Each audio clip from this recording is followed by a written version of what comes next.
Tayo Sholagbade here.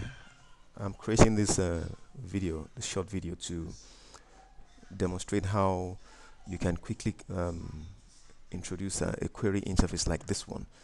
It actually has two different features.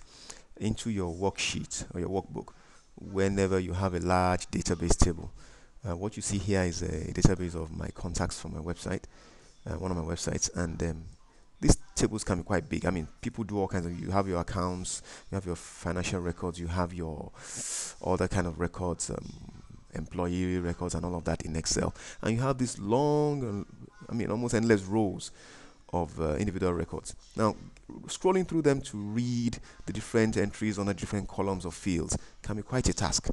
And you could make it much easier for yourself if you use this method I'm about to show you. Unfortunately, because it will take quite a length of time, I am unable to show you the steps involved in actually creating this interface, but I will demonstrate how they work.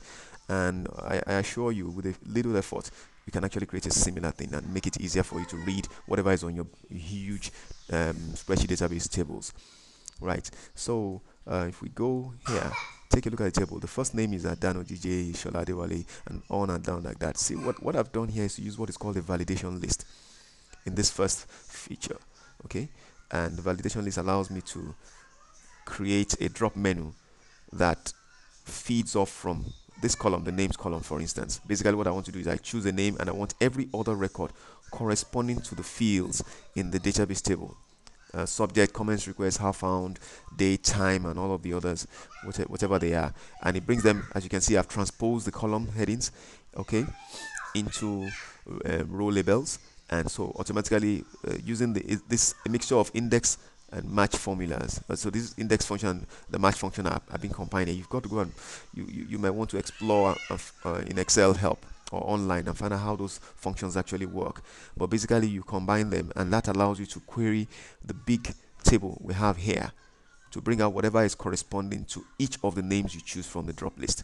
And it's as simple as that, as you can see. And please note that in these two last rows, I actually had to format the cells to agree with the format that's in the table itself. If not, what you would have had would have been if we just undo, go there, just do general, probably something like this, for instance, would have come out.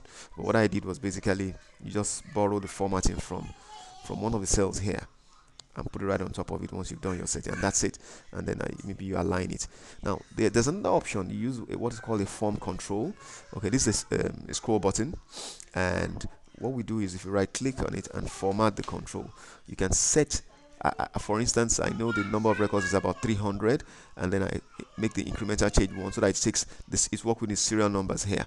Okay, and then I'll make it so it starts with a minimum value of 0, and then I link it F4. That's it. I linked it to this cell. So what happens is, by doing that and I click OK, by doing that, anytime I click on this, it keeps changing. Now let's assume I drag the tab back to 0. Okay, and then I say let me start from 1. So you see it starts from the first one, second, third. So it's doing the same thing as what you have here. The difference is, rather than you having to be the one to select the name you want to see, in this case all you have to do is just keep going, or every single record in that table will get picked up. Okay, you can see. So you can, if you go back at this point, we have two. Apparently this man sent 2 submissions. So if you check, you see there's 2 of them. So that if you click here, you find that there's another entry by him, okay, which is that, and then there's that, okay, and then there's 15. Okay, if we go back to okay, so, and it keeps going like that. If you the idea is that you can in this place, the reason why this number doesn't change is because the function assumes it's the same person, so it returns the first occurrence of that record. Okay, so you keep going, and this allows you to, you can imagine if you had to scroll through the entire table. This allows you to do it without, look at how much you have to read here, but on this screen you can actually just see everything at one glance, and that will really make your life easy when you have to read through material in a huge database table in a spreadsheet like this. I hope this is useful. If you'd like to know how I created that, okay, I offer to send you to prepare tutorials like this and video form that you can actually just get copies of on a CD-ROM. and I could send it to you. So just get in touch with me. My name is Tayo Sholagbadi, and you could go to my website and contact me from there, tikeshola.com. Okay, or you can just send me an email, tayo@tikeshola.com. Thank you.